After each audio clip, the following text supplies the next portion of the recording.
Hello friends, welcome to back my channel Learn English with Sangeeta. And thank you to all my subscribers to subscribe me and to motivate me to make grammar based videos. Today we are going to learn pronoun. At first we will understand the definition of pronoun. What is pronoun? A word that is used instead of a noun or a noun phrase. Pronouns are often used to refer to a noun that has already been mentioned. Guys, pronoun को हम हिंदी में सर्वनाम कहते हैं। यह एक ऐसा word है जो नाउन या नाउन फ्रेज के बजाय उनके प्लेस पर यूज़ किया जाता है। प्रोनाउंस ऐसे नाउन्स की तरफ रेफर करते हैं जिनके बारे में हम ऑलरेडी बात कर चुके हैं। इट मीन्स नाउन्स या नाउन फ्रेजेस के प्लेस पर यूज़ किए जाने वाले वर्ड्स को प्रोनाउंस कहा जाता है। अब कुछ फ्रेंड्स कंफ्यूज होंगे कि नाउन फ्रेज क्या होता है। गाइस, नाउन फ्रेज एक सेंटेंस में ग्रुप ऑफ वर्ड्स होता है जिसका ना सब्जेक्ट होता है और ना ही वर्ब होती है। चलिए अब हम प्रोनाउन को एग्जाम्पल्स की हेल्प से समझेंगे। Ramesh is absent. इस सेंटेंस में रमेश नाउन है। We can use he instead of Ramesh. Ramesh के प्लेस पर हम प्रोनाउन ही यूज कर सकते हैं। If we don't want to refer to any person, place और anything by name, then we use the words like he, it, she, they. अगर हम किसी सेंटेंस में पर्सन, प्लेस और किसी भी थिंग को नेम से रेफर नहीं करना चाहते तो हम pronoun words like he, it, she, they use कर सकते हैं। That's why the words that are used in the absence of the noun are termed as pronoun. Now look at the given picture. Ram is a boy. He is very handsome. Given picture में राम एक boy है। इस picture में हम राम के place पर means noun के place पर प्रोनाउन ही का यूज करते हैं। जब हम किसी सेंटेंस में एक ही पर्सन के बारे में बार बार बात कर रहे हैं तो ऐसी कंडीशन में हम उस नेम के बजाय प्रोनाउन का यूज करते हैं। See the other picture. Elina is a beautiful girl, she lives in London. Given sentence में एलिना एक नाउन है और एलिना के प्लेस पर हम शी प्रोनाउन का यूज कर रहे हैं। Lucy is my cat, it is very naughty. Lucy given sentence में एक नाउन है और एनिमल्स के लिए हम इट प्रोनाउन का यूज करते हैं। Now we will understand the types of pronoun. Personal pronoun, reflective and emphatic pronoun, demonstrative pronoun, indefinite pronoun, distributive pronoun, relative pronoun, interrogative pronoun, reciprocal pronoun, exclamatory pronoun, impersonal pronoun. Now we will understand the types of pronoun one by one. Personal pronoun यानी व्यक्तिवाचक सर्वनाम। Pronoun which denotes the speaker, listener and the third person is called personal pronoun. For example, I, we, you, he, she, it, they. These words are personal pronoun because these stand for three person. ये pronouns first, second and third person के लिए stand करते हैं, इसीलिए इन्हें हम personal pronoun कहते हैं। Let's discuss about three person. Person who speaks is called first person, it means speaker. Person spoken to यानी जिससे कुछ कहा जा रहा है वह सेकंड पर्सन है, means listener. Person spoken of जिसके बारे में कुछ कहा जा रहा है वह थर्ड पर्सन होता है, who is not present at the time of speaking. First person होते हैं आई, वी, जो वर्ड स्पीकर अपने लिए यूज करता है।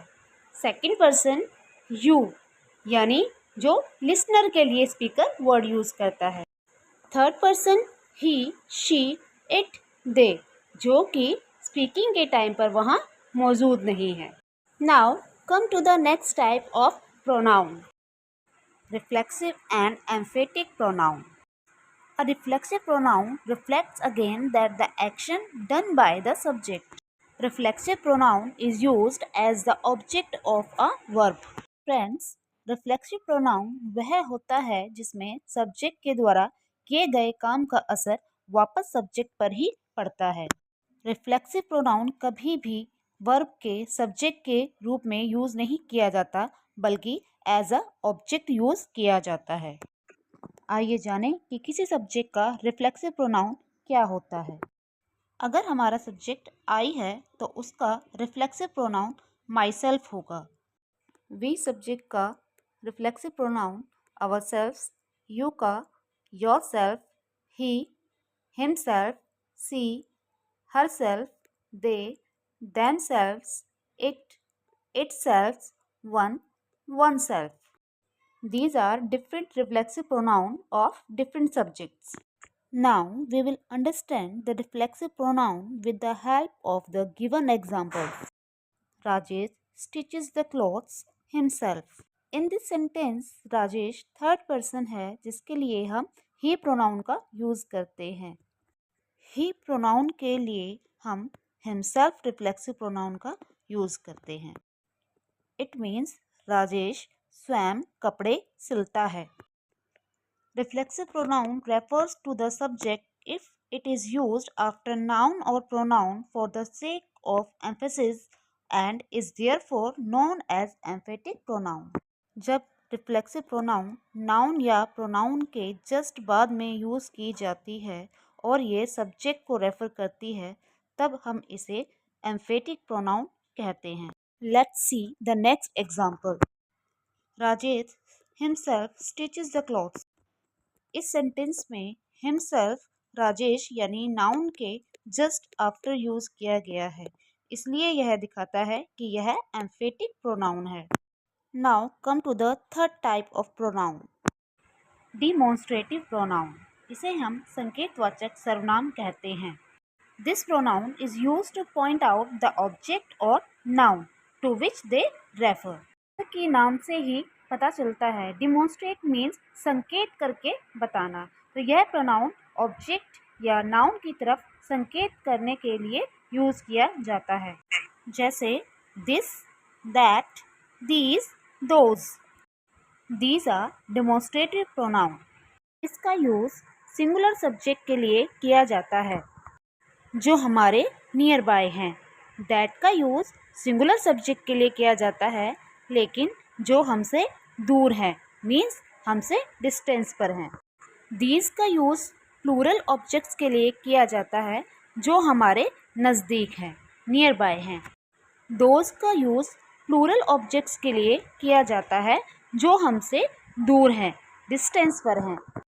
Now come to the given examples. This is my bag. This is my bag. That is your pen. These are my books. Those shoes are yours. Given examples में आप देख सकते हैं singular object के लिए हमने दिस एंड दैट यूज़ किया and plural objects के लिए हमने दीज और दोज यूज़ किया। नंबर 4, इंडेफिनिट प्रोनाउन मीन्स अनिश्चित सर्वनाम, a pronoun that refers to persons or things in general way but don't refer in particular are called indefinite pronoun. Indefinite pronoun किसी particular या विशेष persons और thing की तरफ refer न करके ये जनरल थिंग्स और पर्सन की तरफ रेफर करते हैं, जैसे anybody, anyone, everybody, each, some, few, many, all, others and everyone. These are indefinite pronouns because they does not refer to a particular person or things. Now come to the next examples. Do well to others. Next, some are born great. In these examples, others and some are indefinite pronouns because they do not refer to any particular person or thing. Now come to the next type of pronoun, distributive pronoun. It means विभाग सूचक pronoun. These pronouns refer to persons or things one at a time, known as a distributive pronoun. Distributive pronoun एक समय में सिर्फ एक ही person या thing को डिनोट करते हैं, इसलिए इसे डिस्ट्रीब्यूटिव प्रोनाउन कहा जाता है। For this reason these are always singular. For example each, either, neither, any, no one and none. These are called distributive pronoun. Look at the given examples.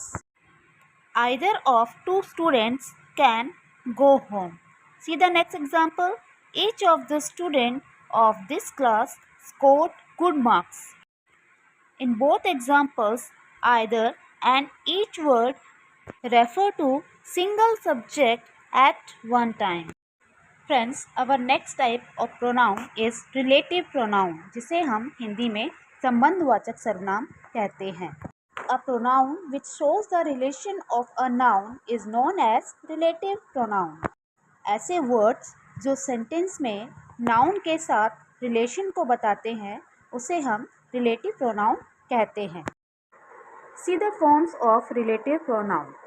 Person के लिए हम who, whom, whose relative pronoun का use करते हैं।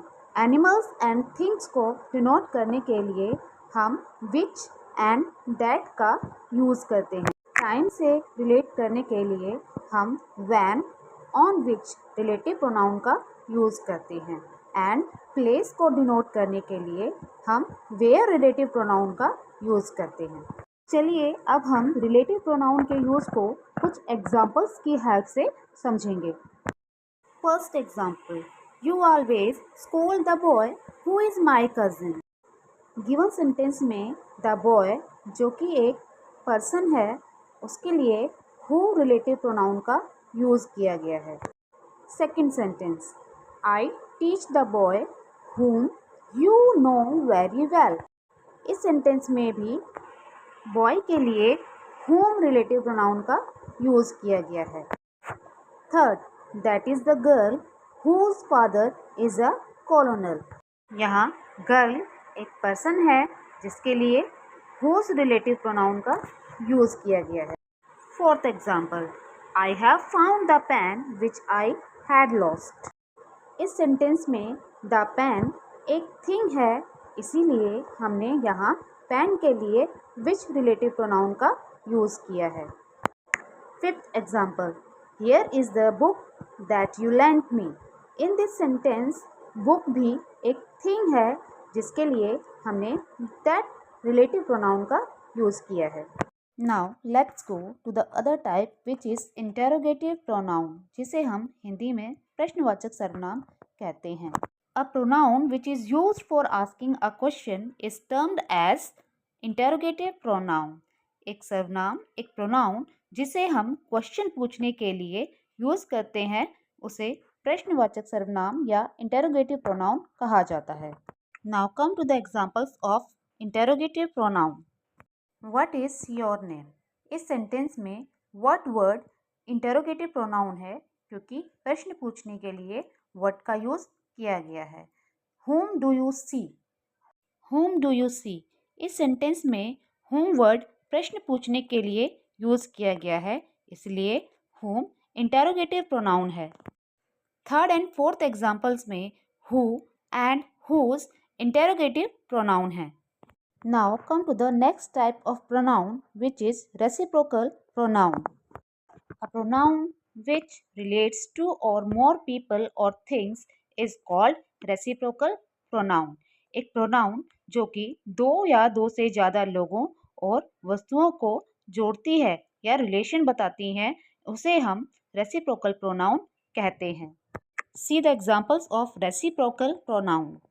First example, the students helped each other. इस sentence में दो लोगों के बारे में बात की जा रही है, इसीलिए यहाँ रेसिप्रोकल प्रोनाउन है। सेकेंड एग्जाम्पल में the boys gave gifts to one another. It means कि यहाँ दो से ज़्यादा सब्जेक्ट या नाउन है, इसलिए वन अनदर वर्ड्स जो हैं वो आपके रेसिप्रोकल प्रोनाउन हैं। Our next type of pronoun is exclamatory pronoun. Exclamatory pronoun को विस्मयादी बोधक सर्वनाम कहा जाता है। A pronoun used as an exclamation is known as exclamatory pronoun. ऐसे वर्ड्स जो सडन फीलिंग या इमोशन को शो करते हैं उन्हें हम एक्सक्लामेटरी प्रोनाउन कहते हैं. Look at the given examples. First example, what? You don't know me. Exclamatory pronouns में एक्सक्लामेटरी साइन का यूज़ किया जाता है जो शो करते हैं सडन फीलिंग को या इमोशन को. Our last type of pronoun is impersonal pronoun. An impersonal pronoun is one that does not refer to a specific person or thing. These pronouns are usually used to refer to an unspecified person or people. Impersonal pronoun किसी specific person या thing की बात नहीं करते बल्कि ये general वे में बात करते हैं. या हम कह सकते हैं कि ये कॉमन पर्सन या कॉमन थिंग के बारे में बात करते हैं. इनका यूज अनस्पेसिफाइड पर्सन या पीपल को रेफर करने के लिए किया जाता है. जैसे one can always count on this place to serve great food. इस सेंटेंस में वन वर्ड जो है किसी स्पेसिफिक पर्सन की तरफ संकेत नहीं करता या रेफर नहीं करता बल्कि ये जनरल व्यक्तियों के बारे में बात कर रहा है जो कोई भी हो सकता है. You can't smoke in this area. इस सेंटेंस में यू का यूज़ किसी स्पेसिफिक पर्सन के लिए ना होकर एक जनरल वे में यूज़ किया गया है. They speak French in Quebec. इस सेंटेंस में भी दे का यूज़ अनस्पेसिफाइड पर्सन के लिए किया गया है इसलिए यहाँ दे इम्पर्सनल प्रोनाउन है. आई होप गाइस आपको हमारा यह वीडियो अच्छा लगा होगा. ऐसे ही ग्रामर बेस्ड वीडियो देखने के लिए हमें कमेंट बॉक्स में कमेंट करें और वीडियो को लाइक शेयर एंड सब्सक्राइब करना ना भूलें. Thank you.